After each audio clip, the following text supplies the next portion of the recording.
Today I'm going to talk about epic characters versus iconic characters, or in other words, why modern comic book characters are not allowed to change. Welcome to Illo Talk. I am Cory Kerr. This is episode 205. And what you're seeing on the screen is several days worth of Inktober.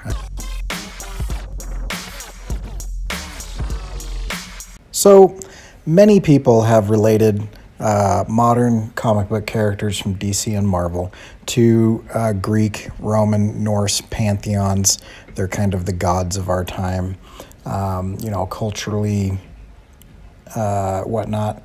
And that's nothing new, and it's been done to death. But I wonder sometimes if we think about it in terms of why that is problematic, because it's super interesting. And I love a lot of what they represent. But it's problematic from a storytelling concept because you have iconic characters and you have epic characters.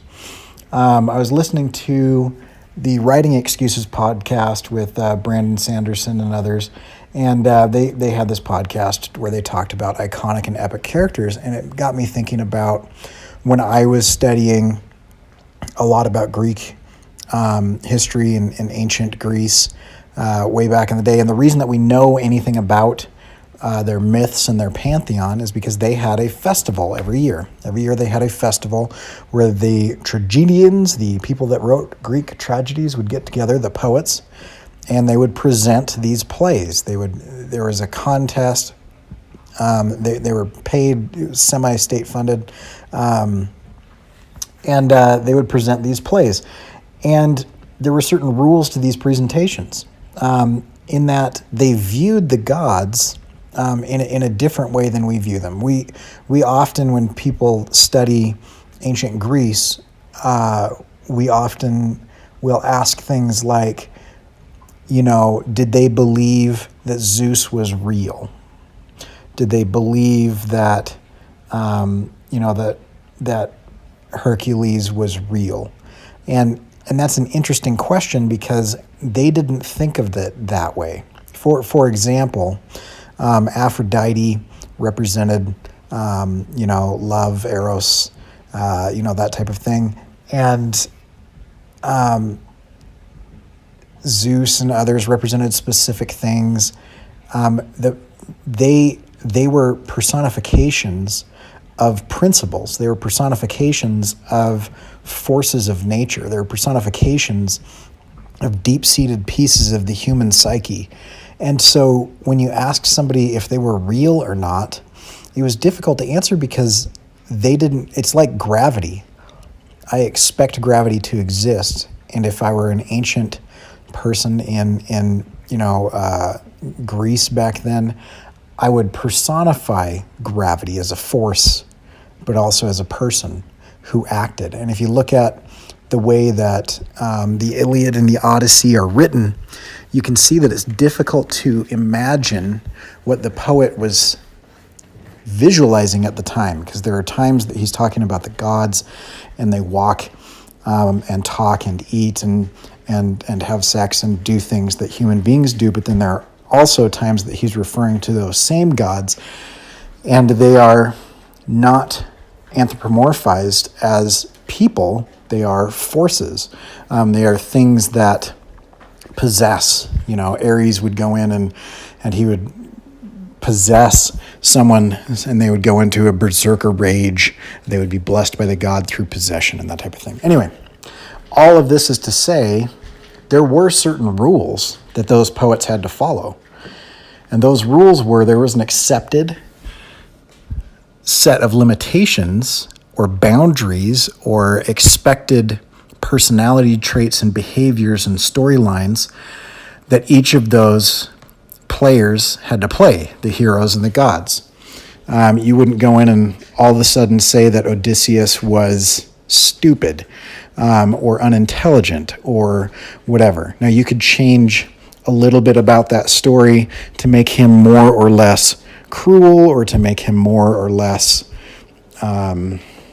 whatever, but he's always going to be a wily, intelligent, crafty person because that's who he is as a character. And so to go against that, actually at the time, these poets were fined with a fairly hefty fine if they deviated too much from the story because it was upsetting to the public. All of this is kind of interesting because if you look at iconic characters don't change. Like Sherlock Holmes is an iconic character. He always acts a specific way. Gregory House, who is based on Sherlock Holmes, is an iconic character. The situations around him change, and it's interesting to see what this force does in different situations, but they have no character arc. There's nothing that changes about them. And when you try to insert character arc into an iconic character, you run into problems because by definition, a character arc will change the character. That's what a character arc is. And if you expect change in a character, and that character also happens to be seen by the public readership as iconic, then you run into problems.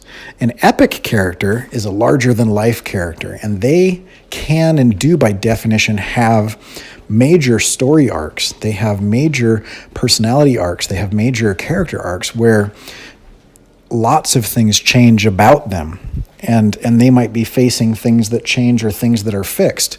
But by definition, in those stories of epic characters, the characters themselves grow, learn, die, move, adapt, are crushed or destroyed or persevere and overcome, but they change in an epic way.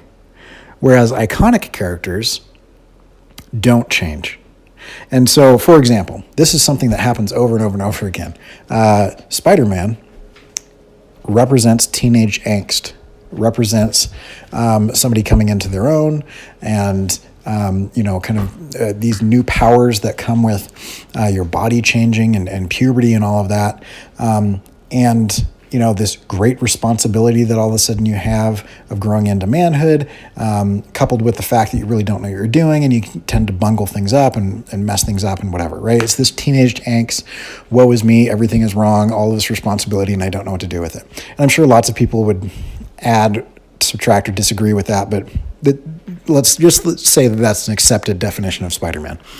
The problem with Spider-Man is that he can't stay in high school forever because we've been telling that story for 70 years or whatever it is. I don't know however old Spidey is, but 50 years, something like that, decades at least, right? And so every time that he graduates and then goes to college and then gets married and then moves on, his character arc is changing because his situation is changing and how he views life changes because now he's in his 20s, and your output changes as you have kids and as you get married and as you're no longer in high school and blah, blah, blah, blah, blah. And then they have to hit the reset button because at some point in time it becomes not the iconic version of Spider-Man.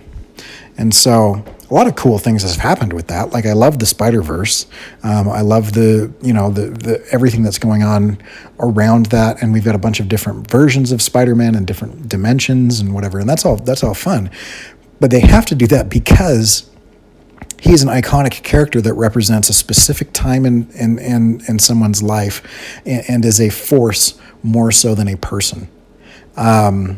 Whereas you take, or Wolverine is the same, right? Wolverine is basically this dichotomy, this between am I a man or am I an animal, right? Nature versus nurture, choice versus situation. Do we have to give in to our baser instincts or can we rise above them? And he even has like a mirror image of himself in Sabretooth, who's, totally gives over to the animalistic nature, and they often pit those two together to show they're basically the same. One is choosing humanity, and the other is choosing, biology.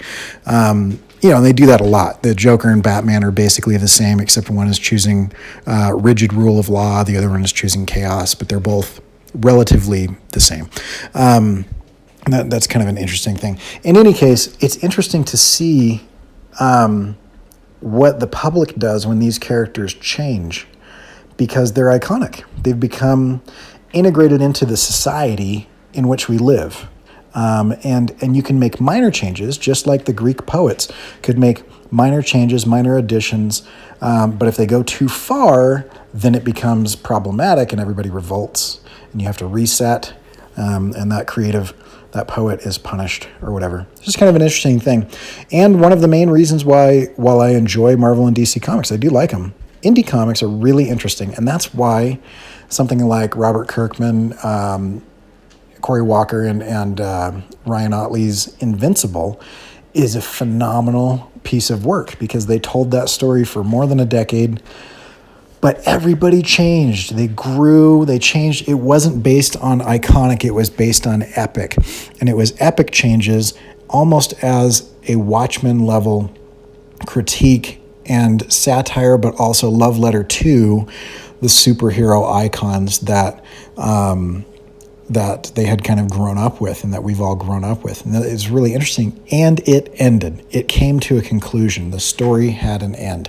And so this is neither a critique, or whatever diatribe against any particular style of storytelling or comic, but it's just kind of an interesting thing to watch this happen over and over and over again. Every time these characters change, people freak out because they're viewed as iconic. So anyway, it's just kind of an interesting thing. And while I am doing this giant piece of fan art with over 30 characters and spending a huge amount of time working with these characters that I've grown up with, that I love, I have a connection to each one of these characters. I'm also doing it in a way that is wrong intentionally. I've gone out of my way to try to make sure that there's very little in the way of reason for the mashups that I'm doing, or who is standing next to whom, or the background that they're in, or any of it. I'm trying to make it nonsensical, even to the point where I'm calling it, the new nonsense mashup poster, because I just think it's kind of a funny thing. And I'm excited when characters change or are replaced or encounter new things. So anyway, so that's that. And as always, you can check out my stuff at corykerr.com. And if you haven't jumped onto my email list, get on that email list, corykerr.com/email. And you can follow along with Inktober. I'd love it if you guys went and liked and commented on what I'm posting on Instagram, because that would be super helpful. I'm trying to grow that a little bit. Let me know. Let me know in the comments of this video. I'm curious. Am I way off? Did it strike home? Do you like your characters not to change? Do you prefer them to change? Do you want iconic characters to stay iconic and epic characters to change? Are you okay with certain change and not other change? I'm just curious what everybody thinks, because I like it when people mix things up. And I also understand that there are certain times when somebody does something and it doesn't feel iconic. It doesn't feel like it is a major part or trait of that character, and it feels a little disingenuous or weird. And so I can understand that, because I have that reaction as well when things like that happen. So I'm just curious what you guys think. Tell me in the comments. Okay, if you like this video and you haven't subscribed yet, subscribe. It'll be fun. You'll like it. I do lots of stuff like this. If you didn't like this video, hit that thumbs down. That's awesome. And we'll catch you guys later. I'm out.